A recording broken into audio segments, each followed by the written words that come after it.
My husband had an affair with our son's girlfriend. I'm filing for divorce. In this post, I'll be using fake names.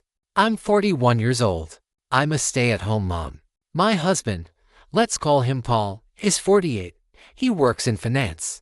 We've been married for almost 20 years. We have 2 children. Our son Eric is 18 and currently in his senior year of high school. Our daughter Mary is 15. My children are the light of my life. Over the years, my marriage to Paul became dull for many reasons. His work schedule, the fact that I'm not the same woman I was when we met, and everything that comes with time. Our son Eric has been dating a girl named Emmy. She's also 18. They've been together since 9th grade. Eric absolutely adores her. She's his first love, and I always considered her part of our family. That's why what happened next completely shattered me. Last week, I accidentally saw my husband's phone screen and noticed messages between him and Emmy, our son's girlfriend. One message from her caught my eye. "I miss you. I can't stop thinking about sucking you again." I froze. I couldn't believe what I was seeing. The entire day, I kept telling myself I must have read it wrong. But I hadn't. Over the next few days, I found an entire porn folder on my husband's computer. It was obvious he had a problem. Inside that same folder were saved photos of Emmy from her Instagram. She was clothed in all of them, but the fact alone confirmed I wasn't losing my mind. When I got the chance, I checked his phone and found even more messages between them. I wish I never had. The messages were disgusting. They were filled with insults about me, constant comparisons between my body and hers. He called me old and fat, and Emmy laughed along. I had suspected Paul might be cheating on me, but not in my worst nightmare did I imagine something like this. Last month, I found a pair of thongs in our bedroom that were absolutely not mine. Like an idiot, I ignored it. I convinced myself they might belong to Mary, which makes no sense at all. Paul didn't just cheat on me. He betrayed our son. I'm horrified. I don't even have words for the anger, shock, and despair I'm feeling right now. I don't know how to cope with this, except for one thing. Something has to be done, and I'm terrified. This will devastate Eric. How do you even start that conversation? I wouldn't wish this on my worst enemy. I can't believe I ever married this man. Then it hit me, Paul's strange behavior started right around the time Emmy turned 18. Was he waiting for her to become legal before sleeping with her? There's too much filth in this story, and I feel paralyzed by fear and disgust. None of this feels real.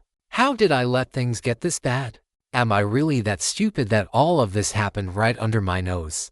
Eric is deeply in love with Emmy, and the thought of telling him this revolting truth makes me physically sick. It could destroy his young mind and leave scars that will last a lifetime. My heart breaks for Eric and Mary, who are completely innocent in all of this. I still haven't confronted my husband, because honestly, I'm afraid of the domino effect. I don't know where to begin. I'm not sharing this story for sympathy, but in search of understanding and maybe advice from those who've survived betrayal on this scale. Thank you for listening. Update number 1. My brother gave me the contact of a very aggressive, relentless lawyer, a real pit bull in his field. I saved screenshots of all the messages between my husband and Emmy. I was only able to recover the last 3 months from iCloud. Most of it was flirting and explicit sexual talk, and it made me sick to read. There were also cruel things said about me. The call logs showed that they spoke for hours, regularly. I discovered my husband was using dating apps. I took screenshots of his profiles and all active chats with other women. It became clear that he filtered for girls between the ages of 18 and 22. I copied every file from his computer. He was active in explicit chat rooms and forums and spent a ridiculous amount of money on OnlyFans. I searched every hiding place in our home and found sex toys, blindfolds, handcuffs, lubricants, and more. There were also outfits resembling a schoolgirl uniform and a French-maid costume. I picked Eric and Mary up from school, and we went straight to my brother's house. The kids immediately knew something was wrong. On the drive, I carefully told them everything. At one point, I broke down crying. Mary was the angriest, even more than Eric. I met with Emmy's mother and told her everything. She took her daughter's phone and gave me the login credentials to access her messages. Once again, I only found the last 3 months of messages. It's just like on my husband's cloud account, as if everything else had been wiped at the same time. Emmy's mother told me her daughter cried during their conversation. She insisted her mother would never understand their relationship because they were in love. I won't go into everything she said. But the point is this: my husband slowly positioned himself as a wise mentor, someone she could rely on.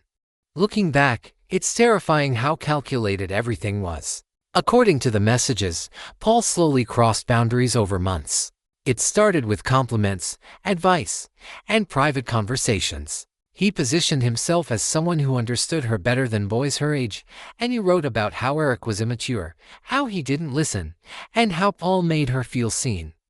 Paul encouraged those thoughts. He told her she was special, intelligent, and far more mature than other girls. He convinced her that their connection was rare, something people wouldn't understand. He framed secrecy as protection, not betrayal. Reading those messages made my skin crawl. This wasn't a moment of weakness, it was grooming. When I confronted Paul later that night, he didn't even deny it. He looked exhausted, almost relieved. He said it just happened and that he never meant to hurt anyone. He claimed Emmy came onto him, that she pursued him relentlessly. I recorded the entire conversation without him knowing. My lawyer advised me to document everything. He begged me not to tell Eric. He said it would ruin his future and that boys bounce back faster than people think. Hearing him talk about our son like an inconvenience was the moment something inside me completely shut down. I told him I was filing for divorce, and his face went pale. Eric didn't say much when I told him the truth. He stared at the floor for a long time, then quietly asked if it was a joke. When he realized it wasn't, he walked outside and didn't come back for over an hour. I could hear Mary screaming and crying in the guest room. That night felt endless. Emmy tried to contact Eric multiple times. He blocked her on everything. She then sent messages to Mary, apologizing and saying she never meant to hurt anyone. Mary responded with a single sentence, "You destroyed our family." After that, Emmy's accounts went silent. The following week was a blur of legal meetings, paperwork, and sleepless nights. Paul moved out under my lawyer's instructions. He tried to paint himself as a victim to mutual friends, claiming I was overreacting. Some people believed him. Others didn't. I learned very quickly who truly mattered. Eric stopped eating properly. He barely spoke. I caught him crying in the shower more than once. I arranged therapy for both kids immediately. Mary expressed her anger openly, while Eric turned inward. Watching my son lose his innocence in such a brutal way is something I'll never forgive Paul for. Emmy's mother later informed me that her daughter admitted the relationship was sexual and ongoing. She claimed Paul told her that I was emotionally abusive and that our marriage was already over. Every lie he told her was designed to isolate her further and bind her closer to him. The divorce process is ongoing. Financially, things will be tight for a while, but I don't care. Peace is worth more than comfort. Paul's reputation has taken a hit, though he still refuses to accept full responsibility. He insists he's being punished enough. I don't know what the future holds for us, but I do know this: my children will come first, always. Eric may never trust easily again. Mary has lost respect for men she once admired. As for me, I'm learning how to rebuild my life from the ground up. If there's one thing I've learned, it's this: betrayal doesn't just break hearts. It rewrites people. And sometimes, the people who hurt us the most are the ones we trusted without question. The house feels different now, quieter, heavier. Every room carries echoes of arguments, secrets, and memories that no longer feel real. I keep catching myself listening for Paul's footsteps, only to remember that he's gone and that he should never have been here in the first place. Eric avoids places that remind him of Emmy. He switched routes to school, stopped hanging out with mutual friends, and deleted every photo of her from his phone. I watched him erase years of memories in silence. That kind of heartbreak doesn't scream, it erodes you slowly. Mary, on the other hand, became fiercely protective. She checks on her brother constantly, sits beside him during meals, and sleeps with her bedroom door open now. She told me she doesn't feel safe knowing what her own father was capable of. That sentence broke me more than anything else. Paul continues to send emails through his lawyer, asking for forgiveness, asking for privacy, asking me to be reasonable, Not once has he asked how Eric is doing. Not once has he mentioned Mary. His world still revolves around himself, and that tells me everything I need to know. Some nights, guilt consumes me. I replay every moment, every family dinner, every holiday. I ask myself how I didn't see it sooner. But my therapist keeps reminding me that predators hide in plain sight. They blend in. They rely on trust to survive. The worst part is knowing that Emmy wasn't just a willing participant, she was manipulated. That doesn't erase what she did, but it explains how someone so young could be pulled into something so destructive. Paul knew exactly what he was doing. That truth makes my stomach turn. Word has spread faster than I expected. Whispers follow us in grocery stores and school parking lots. Some parents no longer let their daughters come over. I don't blame them. If I were in their place, I'd do the same. Trust, once broken, infects everything around it. Eric finally said something that terrified me. He asked if people are ever truly who they pretend to be. He said he doesn't trust his own judgment anymore. I held him and told him that loving someone doesn't make you weak, it makes you human. Therapy has become our lifeline. There are days when progress feels invisible, and others when small victories shine through. Eric laughed at a joke last week. Mary talked about applying to colleges out of state. Tiny steps, but they matter more than anyone realizes. As for me, I'm learning how to exist without constantly bracing for betrayal. I'm learning how to sleep through the night again. Some mornings, I even feel hope, fragile, cautious, but real. Paul will live with what he did for the rest of his life, whether he admits it or not. My job now is to make sure his choices never define my children's future. They deserve more than the ruins he left behind. If you're reading this and something feels wrong in your own life, trust that instinct. Monsters don't always look like monsters. Sometimes, they look like family. It's been several months since everything came out, and time has taken on a strange shape. Days pass slowly, but the memories hit without warning. A smell, a song, even a random phrase can drag us back to the moment our lives split in two. Eric is doing better, though healing isn't linear. Some days he seems almost normal, laughing with friends or focusing on school. Other days, he barely leaves his room. Trust is the hardest thing to rebuild, especially when it's broken by someone who was supposed to protect you. Mary has become more cautious, more observant. She told me she pays attention to how adults talk to her now, what they say, how they say it, and whether it feels appropriate.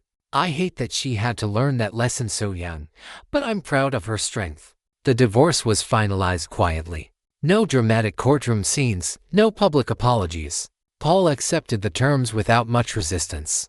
I think part of him just wanted it to be over, to stop facing the consequences of his actions. He is no longer welcome at family gatherings. Extended relatives have distanced themselves. Some cut contact completely. Actions like his don't just destroy marriages, they erase entire social circles. Isolation becomes the punishment he never expected. Emmy moved away shortly after everything surfaced. I don't know where she is now, and I don't want to.